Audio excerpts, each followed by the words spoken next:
Exatamente.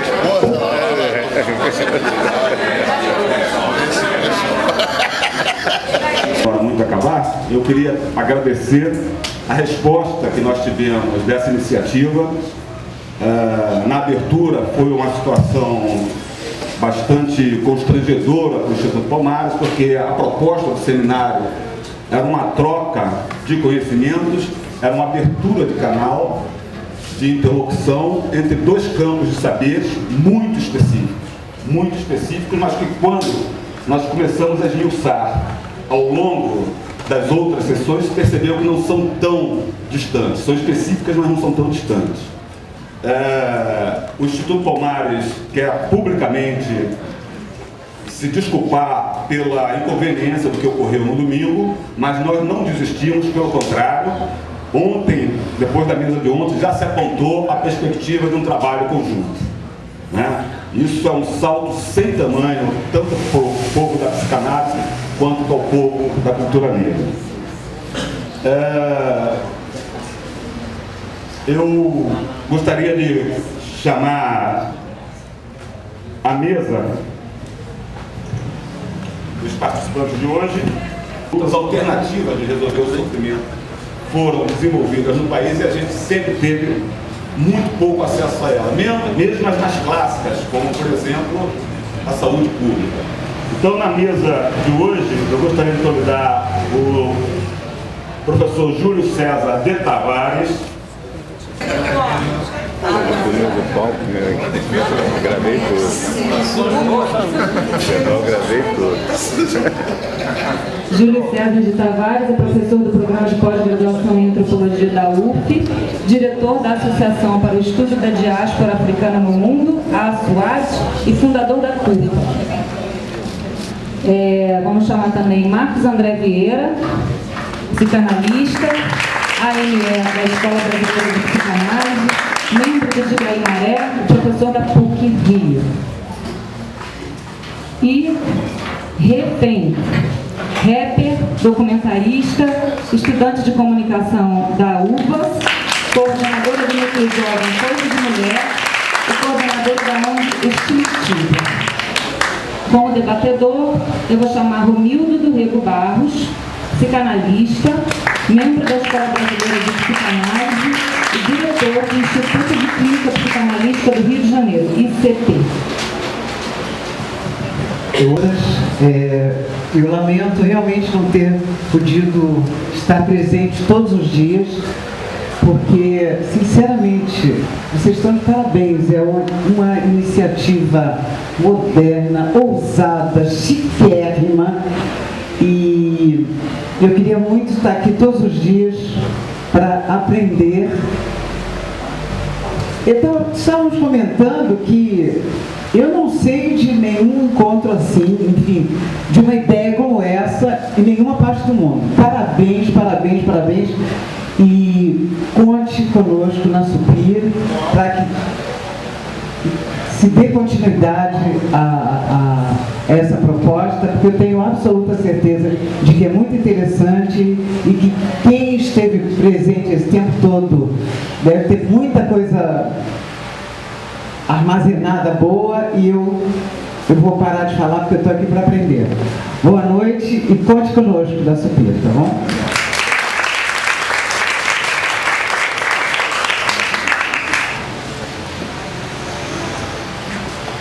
A ordem é a ordem do programa. Já me convida para uma atividade. Então, me sinto muito honrado e também sinto me lembrado, né? É interessante isso. Como esse, acho que fui convidado num bom momento, porque não sou da área psi, mas eu sou da área antro. Então, como antropólogo, a gente se mete em tudo. A antropologia, ela é enxerida. Então, de uma maneira geral, a gente trabalha em cima do lema tudo que é humano nos diz respeito. E como o simbólico é sempre o aspecto mais relevante na perspectiva antropológica, então eu me senti bem familiarizado com a proposta. Como sempre, é bom começar não só com os elogios, mas também com algum aporte crítico. Talvez das caravelas aos tumbeiros, a Obama ficasse mais atual do que o hip hop, já que o Obama é a grande novidade do planeta em termos de proposta com relação às relações raciais. Sem dúvida nenhuma, ele sintetiza um aspecto que eu tenho acompanhado de perto e me entusiasmado bastante, que é o negro chegar à posição de poder, colocar-se nos gestos, na fala, na voz, no ritmo, na corporeidade, no modo de se posicionar e se comunicar o tempo todo, vinculado à sua identidade étnica, porque é quase que orgânica, não consegue dela se desvincular, mas ao mesmo tempo falando para a nação, falando para as multidões, falando para o conjunto de habitantes que ocupam aquele espaço territorial. Quer dizer, ele é dono de uma ambiguidade que incomoda o tempo todo.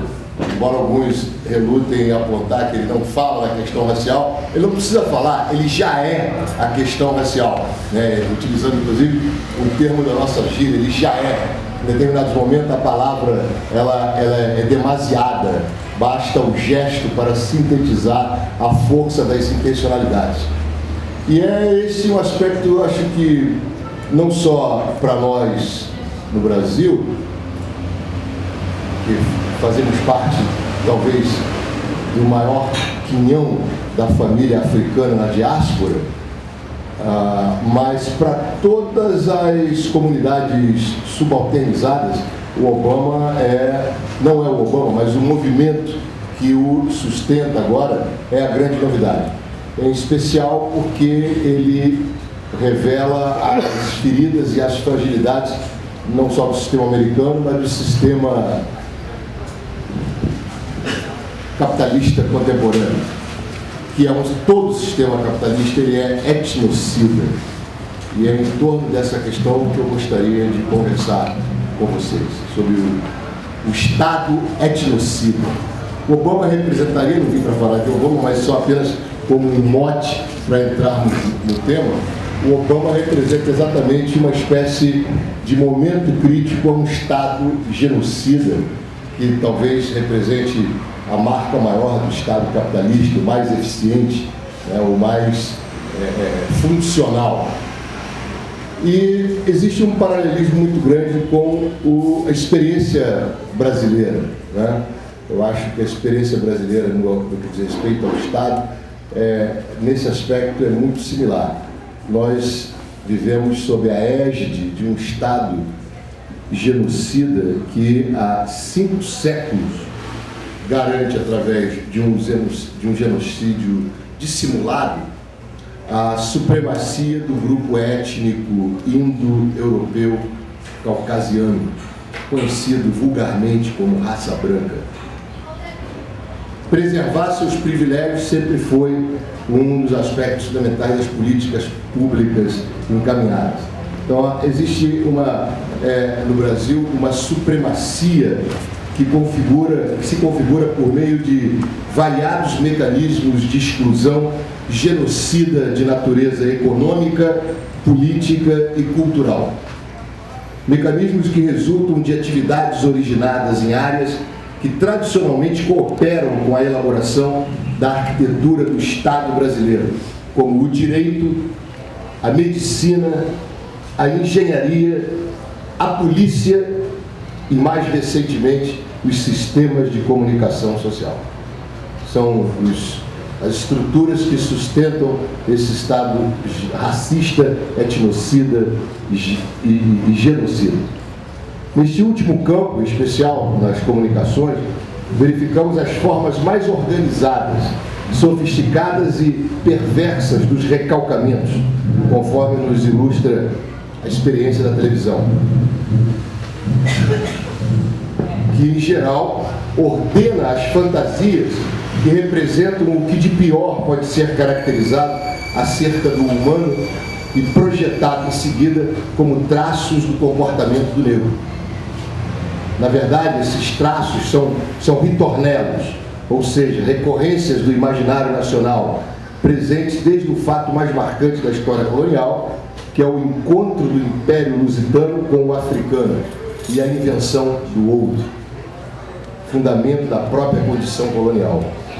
Uma psicóloga da USP, chamada Gislene dos Santos, sei que muitos é familiar a ela, nos indica pelo menos 3 recorrentes noções que se somaram na constituição do perfil racializado e desqualificado do homem negro: a inferioridade, a vagabundagem e a incompetência. A desqualificação movida por essas 3 categorias torna-se absolutamente banal. É absolutamente banal falar da vagabundagem do homem negro, da sua incompetência e da sua inferioridade.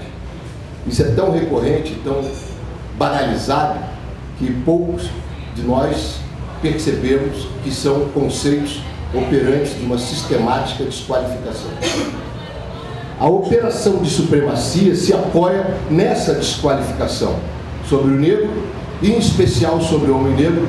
Gostaria de falar um pouco dele, porque sobre o homem negro pouco se tem falado, infelizmente, e em especial quando falamos de gênero.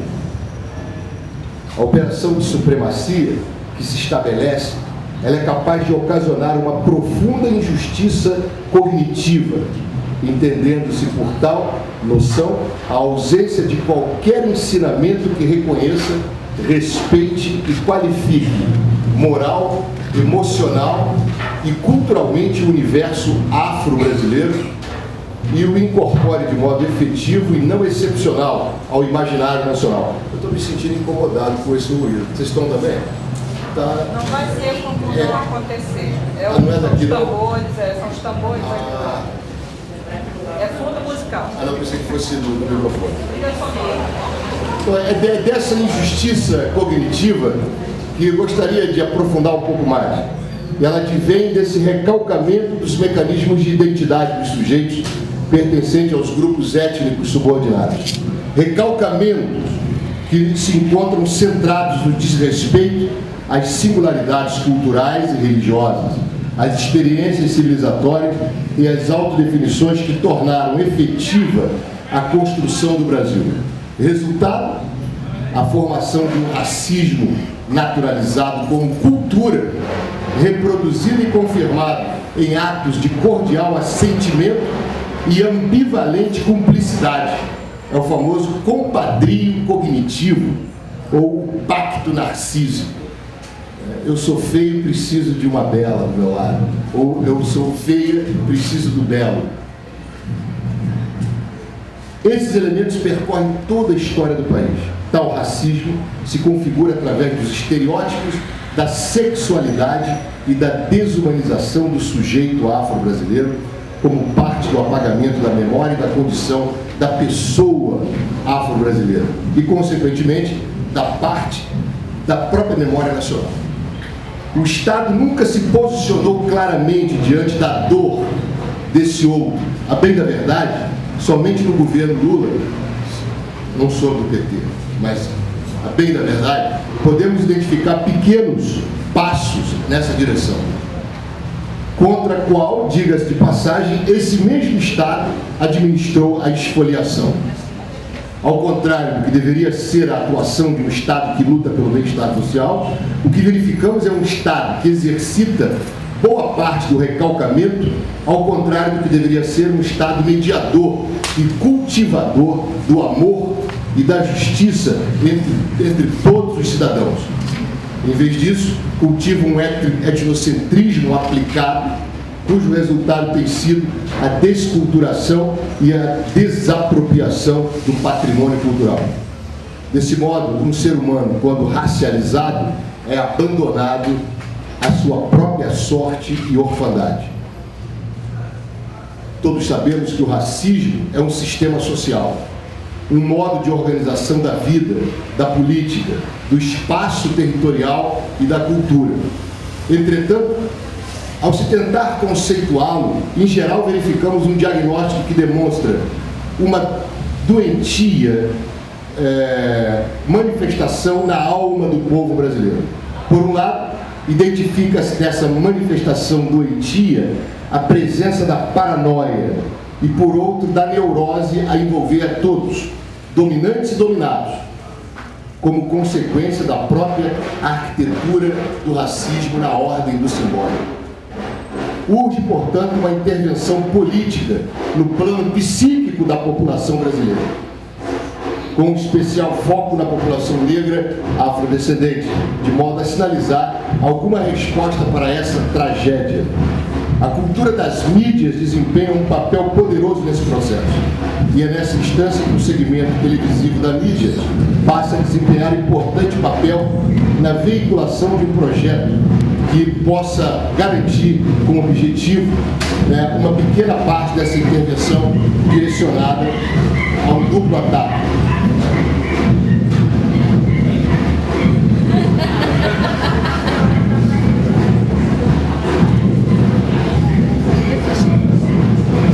Que duplo ataque é esse?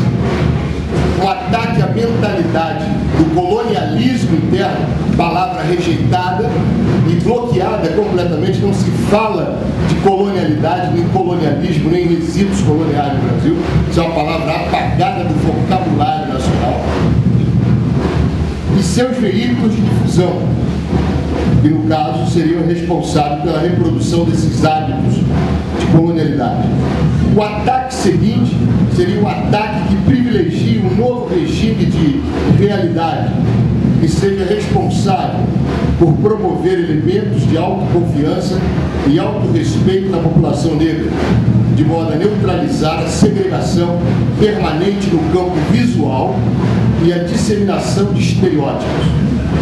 Espera-se que aí neutralize-se essa tragédia que conduz o país a uma situação de involução e horror social, e que se construa um novo regime psíquico brasileiro, afro-brasileiro, sustentado por uma percepção renovada da realidade, com o intuito de trabalhar e reforçar elementos de uma formação simbólica que, acima de tudo, seja assertiva e propositiva de uma sólida autoestima. Só um parênteses, eu trago uma reflexão cuidadosa e profunda, não sei se os tambores vão auxiliar, mas eu gostaria de solicitar que vocês redobrassem, então, a atenção ao que eu gostaria de enunciar, porque requer uma atenção ao que eu estou dizendo. Reconhecemos, entretanto, que as ameaças à supremacia indo-europeia cresceram nos últimos 10 anos. O fato deve-se ao crescente movimento de consciência da subalternidade naquelas populações que assumiram a luta contra o desrespeito para tornarem-se sujeitos ativos no interior de nações que as mantinham invisibilizadas. No caso brasileiro, isso eu digo no planeta inteiro, vivemos um momento de assunção de uma consciência valorativa da autodeterminação. Essa é talvez coincida bastante com o que o movimento alternativo dos anos 70 denominava de nova era, ou a era de Aquário. O fato é que há um movimento de renovação e de busca de autoafirmação. Então, chegou ao Brasil, um dos lugares mais recônditos dessa supremacia indo-europeia. No caso brasileiro, essa influência anticolonialista ganha força com a população jovem, negra, desempregada e sem condições de aperfeiçoamento profissional para enfrentar o mercado de trabalho cada vez mais proporcionalmente reduzido. Com o tráfico de drogas crescendo e recrutando parte dessa população para os seus diferentes níveis de ocupação, o retrato do caos só adquiriu maior amplitude. Digno de nota é a emergência de uma considerável produção intelectual nos últimos 15 anos, resultante de uma sólida intelectualidade jovem que, apesar de dispersa, tem formulado uma crítica ao racismo brasileiro, em especial desde Durban, em 2001, na África do Sul. Essa pode ser considerada uma situação que expressa um outro lado da globalização, a globalização de baixo para cima, que é a extensão das lutas das populações que sempre estiveram nas fronteiras das leis, como os ciganos, os negros, índios, gays, lésbicas, etc. Em específica resposta a essa situação, como no caso brasileiro, um Estado etnicista, um Estado dissimuladamente, mas completamente baseado numa força étnica que é a da supremacia indo-europeia, Luiz Mir, não sei se também vocês são familiares com esse autor, é um médico de São Paulo, escreveu um livro que eu diria que é um cult, é uma obra de referência chamada Guerra Civil, quase 1.200 páginas de relatos sobre a experiência dele como traumatologista do SUS de São Paulo, mostrando que a maior parte, mais de 80% dos feridos, dos traumatizados, dos traumatismos que ele como médico atendeu, é composto basicamente por jovens na faixa de 16 a 25 anos, negros e pobres. Então, mais do que esse médico de biotipo absolutamente judeu, quase 2 metros de altura, loiro e de olhos azuis, para deixar bem claro que não é um negro que escreve esse livro, ele assume claramente o caráter como médico, não há outra forma de comentar a realidade hospitalar no Brasil, senão falar do racismo. Eu diria que isso não é folclore, isso é uma celebração dos ancestrais a toda essa discussão. Se na passagem do século XIX para o século XX, com o advento da República, esse Estado etnicista adquiriu uma clara configuração de ditadura racial, na passagem para o século XXI, é a formatação de um Estado e a população com um espírito democrático, cooperativo e multiétnico que se torna o maior desafio nesse momento. Mas que momento é esse? O que caracteriza esse momento? Se estamos saindo de uma ditadura racial e entrando numa espécie de bonapartismo racial, sim, porque deveremos pensar sociologicamente a correlação de forças entre os grupos étnicos, mesmo que eles não sejam conscientemente dirigidos dentro um pouco estruturantes do poder, assim como falamos em economia, em sociologia, em formação econômica e social. De quanto tempo eu tenho? Mais 5 minutos.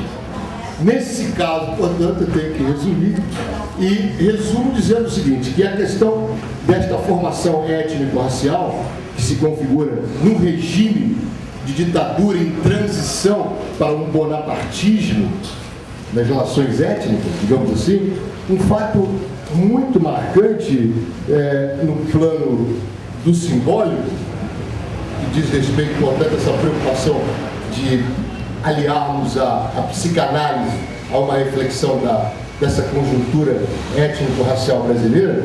Eu diria que seria um exercício de reflexão de como os sintomas desses recalques que se operam na realidade do presente vívido, né, na vida cotidiana, no dia a dia de todos nós, os sintomas que se operam no plano de simbólico deveriam ser pensados de uma maneira analítica, de forma a que pudéssemos compreender, por exemplo, os traumas, os recalcamentos, as regressões, as denegações, as transferências e o profundo e mais grave de todos os sintomas, que é a morte coletiva e civilizatória do pai. Essa é uma questão séria. Aqui opero com a ideia de pai, e vou ficar arrepiado cada vez que eu falar disso, como metáfora e arquétipo da atividade geradora de energia que ordena a relevante dimensão da autoestima e da função psicossocial, o pai. Na verdade, qualquer indivíduo no seu processo de constituição como pessoa está sujeito àqueles sintomas que eu mencionei, em especial a questão relevante da presença do pai. No entanto, no caso específico dos negros, em seus relacionamentos, a reprodução de alguns destes sintomas, traumas, recalcamentos, regressão, denegação, transferência, pode inclusive ocorrer em dose dupla, não somente no plano do sujeito, mas no plano social. Ou seja, a ausência do pai, no caso da população negra, é dupla, é uma dupla falta. Falta-nos o pai na vida individual e o pai na vida coletiva. E por serem recorrentes os referidos sintomas, se tornam um componente da blindagem que dificulta e interdita o acesso à própria memória coletiva. Esse é um fato psíquico, complexo, pesado, de difícil trabalho. Ele transcende a própria individualização deste pai, com P maiúsculo, como sujeito A ou Z. Não é a ausência do pai do João ou do Manuel. Afirma aqui o nome do pai como metáfora do fenômeno da instituição da diferença do mundo, metáfora da alteridade fundamental, estrutura e instala a identidade e a personalidade do sujeito. É desse pai que eu me refiro também. Recompor a imagem formadora de sentido e de direção da população negra favorece que indiretamente iniciemos a desconstrução dos arquétipos e estereótipos que se instituíram como imagens naturais e reproduzidas indefinidamente na história do colonialismo do Brasil. Imagens que promovem o genocídio e a infantilização do homem negro e a sua solidão, sempre quando referida à família. Basta ver a mídia. Raramente o negro aparece com família. Ele é uma figura isolada. Impressas com normas somáticas, a imagem metafórica do pai, aqui referida, faz parte do sentimento de abandono, de orfandade, de vazio do Estado na proteção desse sujeito que, acima de tudo, deseja ser reconhecido incondicionalmente como pessoa, mas existe como cidadão de segunda categoria, quando existe enquanto tal. Tanto a morte como a ausência do pai são fatos datados, pois correspondem à permanente atualização do sistema escravocrata, que na sua maximização econômica atribuía, por favor, agora isso é um dado histórico, atribuía ao homem negro a cópula como mera função. Herdamos como homem negro esse mito do objeto sexual e o reproduzimos, mas é fruto de uma atividade econômica atribuída durante os 400 anos de colonização paulista. As mulheres caberia cuidar dos nasciturnos após os nascimentos, só após, afastando-as por um período do eito. Aos homens restava o trabalho como tarefa. Assim cresceram centenas e mais centenas de gerações, com e na falta do pai, naquela ambivalência que mencionei, ou seja, ausência individual e social do pai. Isso significa a ausência de um dos polos formadores do triângulo defendido pela própria ideologia colonialista, que é o cristianismo. Pai, Filho e Espírito Santo. Essa era a imagem vendida, mas não tem pai. Você engole um vazio na própria construção do simbólico religioso. E é nos jovens que essa função mais intensamente se operará, pois encontramos duplamente órfãos do pai, da noção de autoridade, de sentido e alteridade no ambiente familiar, e do pai com P maiúsculo, da noção de solidariedade, de identidade e de cidadania no ambiente político da nação. Aqui entra um trabalho de contraposição à transmissão do racismo de exceção, racismo dissimulado e complacente. Mesmo que vivêssemos uma situação de ruptura com um discurso que engendrou o hábito de assim se comunicar dentro da lógica do aparelho racista, ainda assim estaríamos submersos na máquina colonial que impera no sistema escolar castrador, para falarmos em referência a Paulo Freire. Portanto, nessa atividade de desconstrução do simbólico, eu diria que a questão do pai é um elemento importantíssimo, não só da construção da socialidade do homem negro e da família negra, e da mulher negra também, sem dúvida nenhuma, mas é um componente da racionalidade econômica do escravismo colonial que se preservou nas estruturas psíquicas da sociedade brasileira. Um dos elementos que contribui para essa deformação dos relacionamentos que nós temos, para a desqualificação e para, digamos, a reprodução dos arquétipos de família que nós possuímos. Existe um trabalho muito interessante de Renato Leite Marcondes e Iraci Del Nero da Costa, que são historiadores, fizeram um levantamento muito interessante sobre a família negra no período escravista, de onde eu extraí boa parte desses argumentos. O que eu gostaria de encerrar sem concluir, porque não há como concluir nada aqui, eu vim para trazer elementos que pudessem confundi-los, sobretudo, e não esclarecê-los, mas a guisa de fechamento da minha fala, eu diria que se quiséssemos de fato, de maneira séria, estabelecer uma aliança entre o trabalho da psicanálise com o entendimento das formas de reprodução dos arquétipos e estereótipos que perpetuam o racismo no Brasil, a minha crença é que um dos pontos relevantes que deveríamos trabalhar profundamente é a questão do pai. É essa ausência civilizadora do pai, estaríamos, por outras palavras, falando da questão da família, da constituição e o modo de comunicação da família.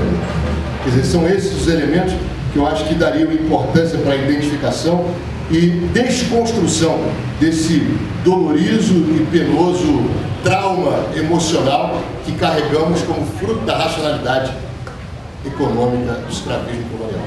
Isso também dentro de um projeto que eu estou alimentando, que é o de pensar para além da dor, para além do ressentimento, para além da humilhação, a experiência negra no Brasil. Pelo contrário, não é uma reflexão que aponta para uma trajetória de vitimização. É exatamente o contrário. É uma reflexão que aponta para uma além desses processos que nos reduz a uma vítima eterna que nunca encontra saída nas suas reflexões. Muito obrigado pela paciência.